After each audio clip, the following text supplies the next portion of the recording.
అబ్బా ఈవినింగ్ అంటే అస్సలు కుదరదు సూరి. ఈ మధ్య మా నాన్న నా మీద ఒక అన్నేసి ఉంచుతాడు. ఇప్పుడే మర్రికాడికి వస్తా, మాట్లాడదాం. మర్రికాడికి అద్దులే జానకి, మనకి ఏదో ఒకటి చెప్పి మన ఊళ్ళో టంకి కాడికి పంపిస్తా, అక్కడికే వెళ్ళు. సరే సురేష్. అరే రాఘవ, జానకి నేను కలుపుతాడరా, మన ఊళ్ళో టంకి కాడికి రమ్మంటా అంది, పోరా. నాన్న అయితే పడుకున్నాడు, ఇప్పుడే లేవాడు, తొందరగా వెళ్ళొచ్చేద్దాం. ప్లీజ్ రా, దాన్ని చూస్తే మళ్ళీ తట్టుకోలేను రా, నాకు ఇంకా ఎక్కువ గుర్తుకొస్తా ఉంటుంది రా. ప్లీజ్ నేను ఎక్కడ రానని చెప్పురా. అరే చింటూ అట్లా అనకురా, ఒకసారి జానకిని కలువురా, మారినా మారచ్చు.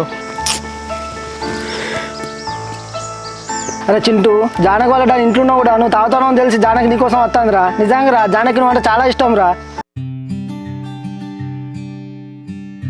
అరే తాగిన మైకంలో ఇష్టం ఉన్నట్టు మాట్లాడకురా, జర నిమ్మలాగా మాట్లాడు.